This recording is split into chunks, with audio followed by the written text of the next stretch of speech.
सबसे पहले एक जरूरी सूचना। इस रविवार माने 24 अक्टूबर को झांसी में होने जा रहा है दी लल्लन टॉप अड्डा।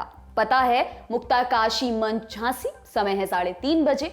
वैसे अगर आपको लल्लन टॉप अड्डे में आने वाले मेहमानों या हमारे सरपंच सौरभ द्विवेदी से बुंदेलखंड पर कोई सवाल पूछना हो तो आप हमारे अकाउंट @दी लल्लन टॉप पर भी पूछ सकते हैं।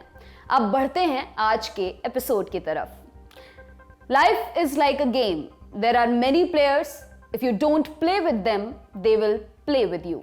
ये डायलॉग स्क्विड गेम से लिया गया है। महीने भर पहले नेटफ्लिक्स पर रिलीज हुआ ये शो पूरी दुनिया में धमाल मचा रहा है। इसकी मशहूरी का आलम कुछ ऐसा है कि कई जगहों पर लोग इसकी नकल करने में जुटे हैं। कहीं कहीं पर पुलिस को चेतावनी भी जारी करनी पड़ी है। चीन में सेंसर बोर्ड ने अभी तक इस शो को पास नहीं किया है। इसके बावजूद लोग अवैध तरीके से न सिर्फ इसे देख रहे हैं बल्कि इसके दीवाने भी हो रहे हैं।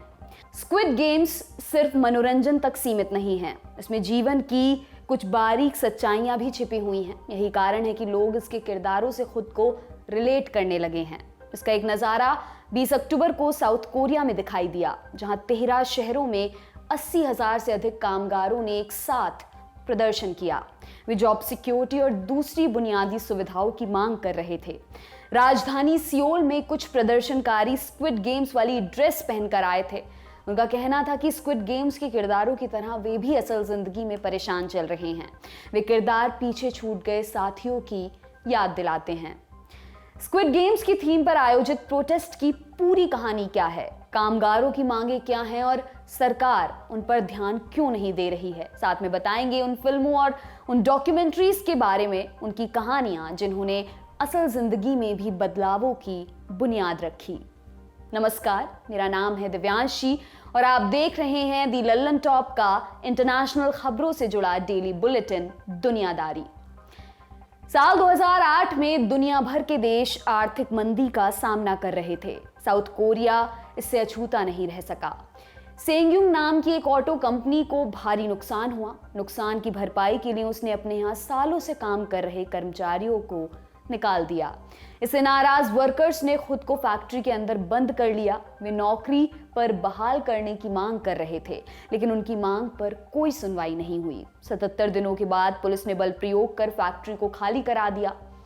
स्क्विड गेम्स के मुख्य किरदार की कहानी भी कुछ वैसी ही है। वो सालों से ऑटो वर्कर के तौर पर काम कर रहा है। फिर एक दिन अचानक से उसकी कंपनी बंद हो जाती है। उसे नौकरी से निकाल दिया जाता है।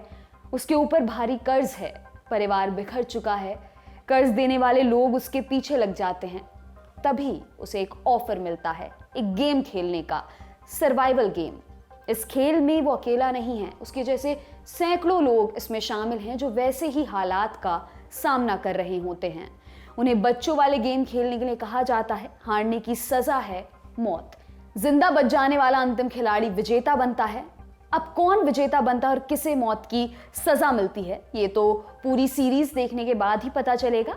ये काम आपके जिम्मे। ये तो हुई पर्दे की बात। अब आपको लेकर चलते हैं असलियत की तरफ।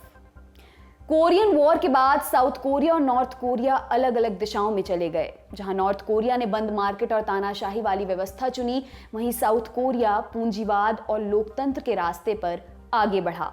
इसका नतीजा साफ है। आज साउथ कोरिया एशिया के सबसे समृद्ध देशों में से एक है। वहां सैमसंग जैसी दिग्गज कंपनियां हैं। साउथ कोरिया ऑटो और टेक की रेस में आगे है। वहां का सिनेमा दुनिया भर में सराहा जाता है।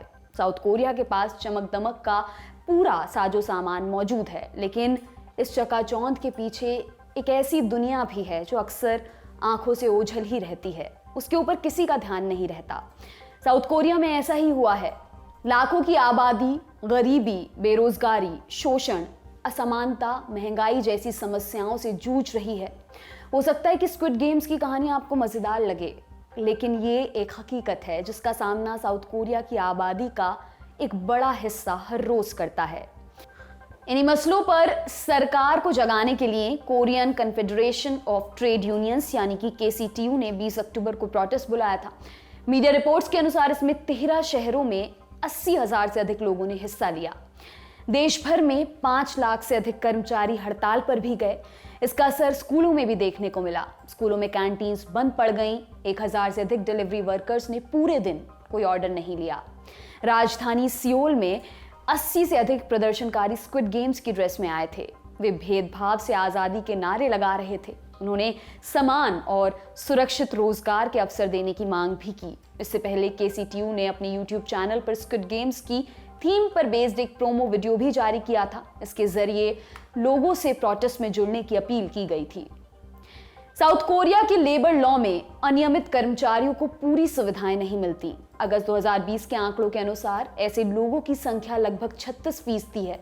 इनमें कॉन्ट्रैक्ट वर्कर्स और टेम्पररी वर्कर्स भी शामिल हैं। केसीटीयू साउथ कोरिया के 2 सबसे बड़े लेबर यूनियंस में से एक है। उसमें लगभग 11 लाख कर्मचारी रजिस्टर्ड हैं। केसीटीयू का कहना है कि कोरोना महामारी के चलते इन वर्कर्स की स्थिति और खराब हुई है। सरकार उनकी समस्याओं का समाधान करने की बजाय टाल मटोल में व्यस्त है। साउथ कोरिया में कोरोना को लेकर भीड़ इकट्ठा करने की इजाजत नहीं है। राजधानी में 1 से अधिक लोगों के साथ प्रदर्शन करने पर पाबंदी है। 20 अक्टूबर को हुए प्रदर्शन में सियोल में कम से कम 27,000 लोगों ने भाग लिया। इसको लेकर केसीटीयू के सदस्यों पर रिपोर्ट लिखवाई गई है। केसीटीयू ने कहा है कि ये प्रतिबंध उनके संवैधानिक अधिकारों का उल्लंघन है। साउथ कोरिया में अगले साल राष्ट्रपति पद के लिए चुनाव होना है। मांगों पर ध्यान नहीं दिए जाने की स्थिति में केसीटीयू अपना प्रोटेस्ट जारी रखेगी। स्क्विड गेम्स की सफलता के अपने आंकड़े हो सकते हैं, मसलन इतने की कमाई हुई, इतने लोगों ने देखा, इतने अवार्ड्स मिले आदि। लेकिन इसकी असली सफलता इस बात से तय होगी कि सरकार और जिम्मेदार संस्थाएं वर्कर्स के अधिकारों को लेकर कितनी उदार बनती हैं। ये तो हुई स्क्विड गेम्स की बात। अब चलते हैं उन फिल्मों और डॉक्यूमेंट्रीज की तरफ जिनका असर असली जिंदगी में भी देखने को मिला। इस लिस्ट में पहला नाम आता है एक डॉक्यूमेंट्री का, a girl in the river, the price of forgiveness. ये पाकिस्तान में होने वाली ऑनर किलिंग्स पर बेस्ड डॉक्यूमेंट्री है। इसे बनाया था पाकिस्तानी मूल की पत्रकार और फिल्म मेकर शर्मीन ओबैद चिनॉय ने। 2016 के ऑस्कर्स में इसे सर्वश्रेष्ठ डॉक्यूमेंट्री का अवार्ड भी मिला था। जानते हैं इसकी कहानी क्या है।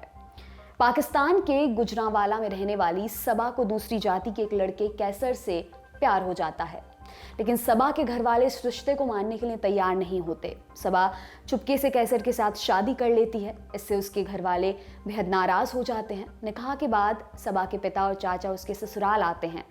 वहाँ वे कुरान पर सबा की सुरक्षा की कस्में खाते हैं। सबा को लगता है कि उसके घर वालों का मन बदल गया है, लेकिन ऐसा नहीं होता। जब सबा उनके साथ घर लौट रही होती है तब वे लोग उसे एक नदी के पास ले जाकर गोली मार देते हैं। फिर उसे नदी में फेंक कर वापस आ जाते हैं। उन्हें लगता है कि सबा की मौत हो गई होगी, लेकिन वो किसी तरह से जिंदा बच जाती है। इस मामले में उसके पिता और चाचा को गिरफ्तार कर लिया जाता है। उनके ऊपर मुकदमा चलाने की तैयारी हो रही होती है। इस बीच में आस पड़ोस वाले सबा पर दबाव डालते हैं कि वो उन्हें माफ कर दे। इस दबाव में आकर वो उन्हें माफ कर देती है। पाकिस्तान में ऑनर किलिंग को लेकर यह कानून था कि अगर पीड़ित के घर वाले माफी दे दें तो आरोपी छूटकर बाहर आ जाएगा। सबा की हत्या की कोशिश करने वाले भी छूट जाते हैं, लेकिन उन्हें इस बात का तनिक भी दुख नहीं होता। डॉक्यूमेंट्री में सबा के पिता कहते हैं कि अगर उनकी दूसरी बेटियों ने प्यार किया या भागने की कोशिश की तो वे दोबारा वही करेंगे जो उन्होंने सबा के साथ किया था। फरवरी 2016 में इस डॉक्यूमेंट्री को ऑस्कर मिला। नवाज शरीफ उस समय पाकिस्तान के प्रधानमंत्री थे। मार्च में उन्हें भी ये डॉक्यूमेंट्री दिखाई गई। देखने के बाद उन्होंने ऑनर किलिंग के खिलाफ कानून बनाने का वादा किया। अक्टूबर 2016 में पाकिस्तान की संसद ने बिल पास कर दिया। इसमें हत्या के दोषियों के लिए अधिकतम 25 साल की सजा का प्रावधान रखा गया। इसमें यह भी जोड़ा गया कि अगर पीड़ित का परिवार माफी दे दे फिर भी दोषी छूट नहीं सकता, उसके ऊपर मुकदमा जारी रहेगा। अगला नाम हमारी लिस्ट में है एक फिल्म का, द ब्रेव हार्ट। ये फिल्म 1995 में रिलीज हुई थी। द ब्रेव हार्ट की कहानी एक स्कॉटिश लड़ाके सर विलियम वॉलिस की है।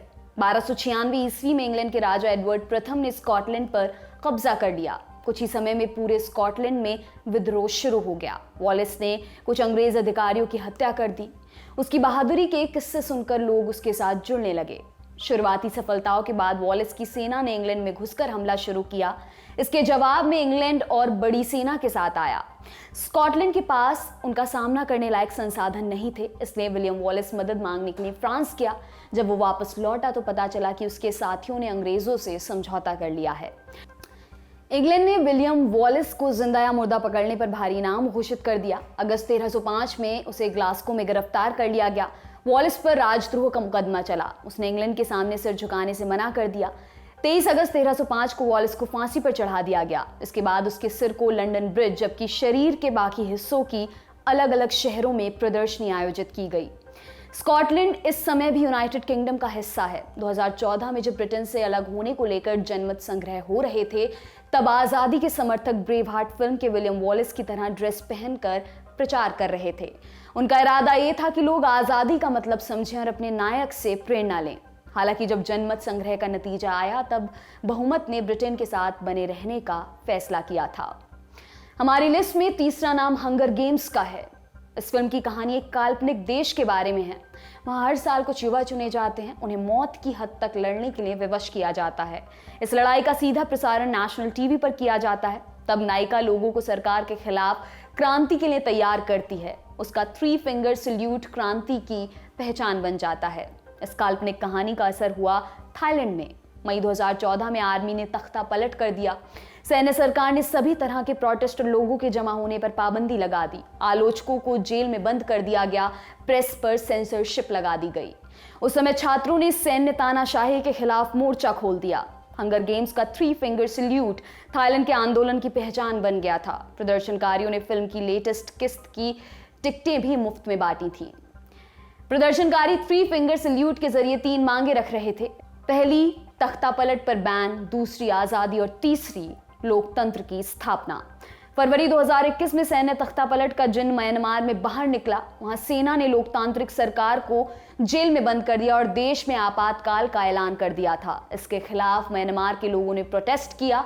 8 फरवरी 2021 को पहली बार मेडिकल स्टूडेंट्स ने 3 फिंगर सल्यूट के जरिए अपना विरोध प्रकट किया। धीरे धीरे पूरे शांतिपूर्ण प्रदर्शन का सिंबल बन गया। म्यांमार में सेना का दमन अभी भी जारी है और साथ में लोगों का विरोध भी जारी है।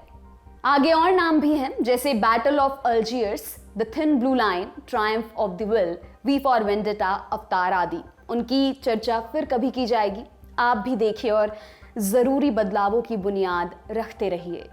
आपने इनमें से कौन सी फिल्में और डॉक्यूमेंट्री देखी, हमें कमेंट बॉक्स में बताना ना भूलें।